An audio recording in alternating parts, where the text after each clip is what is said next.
अस्सलाम वालेकुम। अब जो हमारा टॉपिक है वो हमारा ऑटोफिल से रिलेटेड है। Basically Excel 2000 has a facility to fill a data series automatically using a autofill feature. Excel आपको अलाउ कर रहा है कि आप डाटा सीरीज को ऑटोमेटिकली क्या करो, फिल करो। ठीक हो गया, ऑटोफिल के ज़रिए से।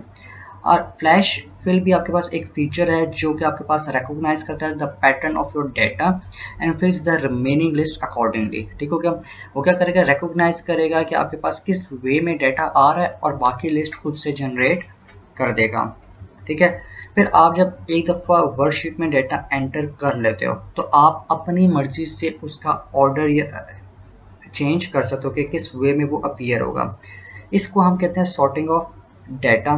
इसी तरह आप फिल्टर भी डाटा को कर सकते हो कि कौन सा डाटा आप देखना चाह रहे हो, कौन सा आप डाटा देखना नहीं चाह रहे हो, कौन सा ब्लॉक करना चाह रहे हो, कौन सा ब्लॉक करना नहीं चाह रहे हो।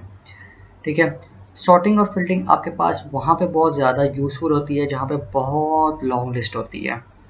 फिर आपके पास 2013 में एक और ऑप्शन भी है जिसको हम कहते हैं कंडीशनल फॉर्मेटिंग। कंडीशनल फॉर्मेटिंग में क्या होता है कि आपके सेल्स को फॉर्मेट कर देता है किसी ना किसी एक कंडीशन की बेस पे। जैसे हम कहते हैं जिसके मार्क्स 33 होंगे तो वो पास होगा, तो ये एक हमारे पास क्या है, कंडीशन है। ठीक है, तो अब हम पहले ऑटोफिल देख लेते हैं। ऑटोफिल क्या होता है? ऑटोफिल फीचर आपको अलाउ करता है यूज़र को क्या करे कि अपने सेल्स की रेंज में डाटा को क्या करे, फिल कर ले डाटा सीरीज को विदाउट टाइपिंग। आप टाइप ना करो, ऑटोमेटिकली क्या करे, वो डाटा को एंटर करते हैं। तो आपके पास टू प्री डिफाइंड सीरीज हैं that can fill in Excel using autofill. एक आपके पास मंथ है और एक आपके पास क्या वीक है। मंथ और वीक आपके पास ऑलरेडी डिफाइंड है जो कि आप यूज़ करते हुए आप कर सकते हो। फॉर एग्जांपल यहाँ पर हम लोगों को एक नई शीट क्रिएट करते हैं पहले। ठीक है, यहाँ पे मैंने जाके एंटर कर दिया फॉर एग्जांपल B2 पे सन। ठीक है, अब ये बेसिकली मैंने जब सन ऐड किया तो इट मीन्स कि ये संडे से बिलोंग कर रहा है। तो जैसे ही मैं इसको ड्रैग करूँगा तो आप देखते जाओगे कि ये आपको क्या पास करेगा, फिल कर देगा। ऑटोमेटिकली उसने डेज को फिल कर दिया। अब यहाँ पर आपने एक चीज़ नोट की होगी कि आफ्टर कंप्लीटिंग 7 डेज, जब 7 डेज आपके कंप्लीट हो गए तो उसके बाद आपकी लिस्ट रिपीट हुई है। ठीक है, तो जितने सेल्स आप सेलेक्ट करोगे वो उसके अकॉर्डिंगली क्या करेगा, रिपीट करेगा।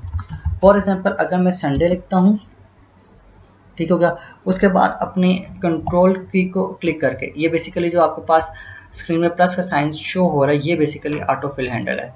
अब मैंने कंट्रोल प्रेस किया और अब इसको मैंने क्या किया, ड्रैग किया। ठीक हो गया, तो बेसिकली उसने उस लिस्ट को फॉलो नहीं किया, उसने क्या किया कि जो मैंने बेसिकली डाटा एंटर किया उसी को रिपीट कॉपी करके नीचे पेस्ट कर दिया है। तो ये ऑटोफिल के कुछ आपके पास ऑप्शंस हैं जो कि आप यूज़ कर सकते हो। ठीक है, अब इसके अलावा अगर आपके पास ये देखो, ये बॉक्स आपके पास जो ऑटोफिल ऑप्शंस का आ रहा है, इसे आप क्लिक करो तो डिफरेंट ऑप्शन दे रहा है कॉपी सेल्स। ठीक है, तो जो अभी हमने कंट्रोल के थ्रू किया वो आपने कॉपी सेल्स किया था। फिर आपके पास एक नीचे ऑप्शन आ रहा है फिल सीरीज। ठीक हो गया, ये बेसिकली क्या करेगा कि उसके बाद जो भी नेक्स्ट आइटम आ रहा होता है आपकी लिस्ट में से उसको प्लेस करेगा। जैसे संडे है, संडे के बाद मंडे है या ट्यूसडे या कोई भी सीरीज हो सकती है, जो भी आप लिखोगे वो उसके अकॉर्डिंग करेगा, रिपीट करेगा। फिल फॉर्मेटिंग ओनली क्या होता है, कॉपी सिर्फ आपका फॉर्मेट करेगा। ठीक है, लेकिन उसमें जो वैल्यू होगी उसको कॉपी नहीं करेगा। अब उसमें फॉर्मेटिंग में आपके पास बोल्ड हो सकता है, इटैलिक हो सकता है या उसका कोई भी स्टाइल हो सकता है, कुछ भी शेप हो सकती है, उसको कॉपी करेगा। लेकिन उसके अंदर जो कुछ भी लिखा हुआ है Monday, Tuesday, Wednesday, Ali Ahmad, उसको कॉपी नहीं करेगा। फिल विदाउट फॉर्मेटिंग में बेसिकली क्या करेगा, जो भी उसमें ऑपरेशन परफॉर्म हो रहा होगा नेक्स्ट, ठीक है, उसको करेगा, लेकिन इसमें फॉर्मेटिंग नहीं आएगी। अगर आपने उसमें कलर किया हुआ है, स्टाइलिंग की हुई है, उस चीज़ को नहीं करेगा। उसके अंदर संडे के बाद फॉर एग्जांपल मंडे आ रहा है तो उसको कर लेगा। ठीक होगा, तो बेसिकली ये उसको फॉलो करता है।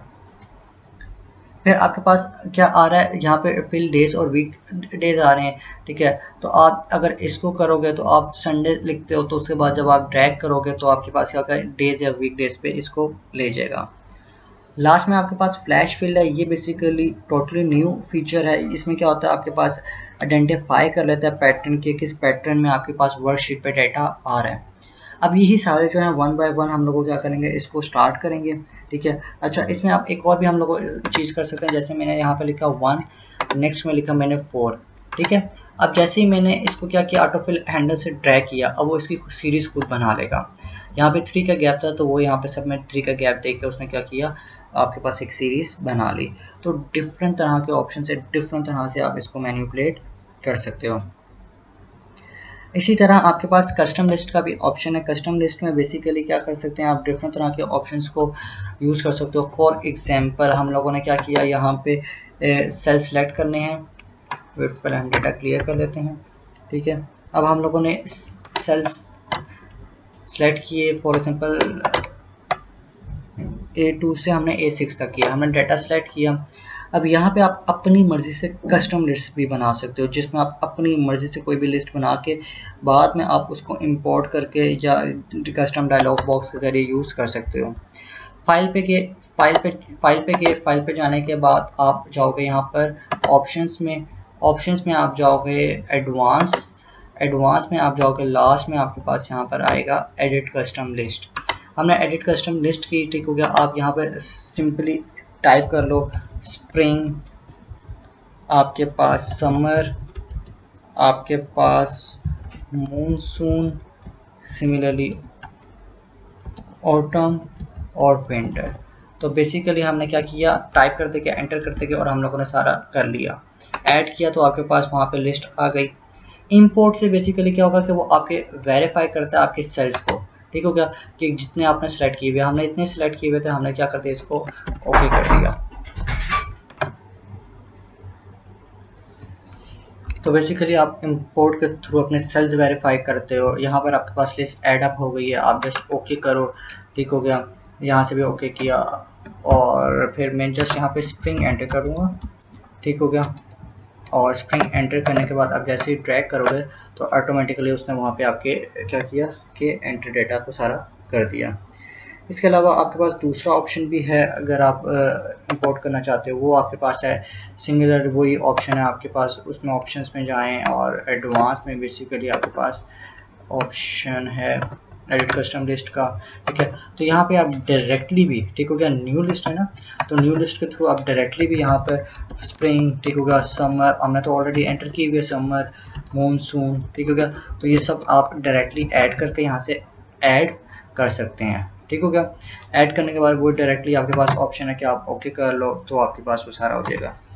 अच्छा, नेक्स्ट इसमें जो मेन चीज़ है वो आपके पास है एडिट और डिलीट कस्टम लिस्ट है। आप एडिट और डिलीट भी कोई भी लिस्ट कर सकते हो, जैसे हमारे पास ये ऑलरेडी लिस्ट है, ठीक हो गया। तो सॉरी, ठीक है, हमने क्या किया, इसको लिस्ट को सिलेक्ट किया तो ये आपके पास आ गया। आप यहाँ पे कोई एडिट करना चाहते हो, मैंने ब्रेक एंटर करनी है, ब्रेक कर दी, ठीक है। तो आप डिफरेंट तरह की एडिटिंग कर सकते हो। डिलीट करना चाहते हो तो डिलीट का ऑप्शन मौजूद है। यहाँ पे आपसे ऑप्शन मांग रहा है कि आप लिस्ट को परमानेंट डिलीट करना चाहते हो, हमने कर दिया ओके। तो वहाँ से उसने क्या किया, लिस्ट को परमानेंट डिलीट कर दिया।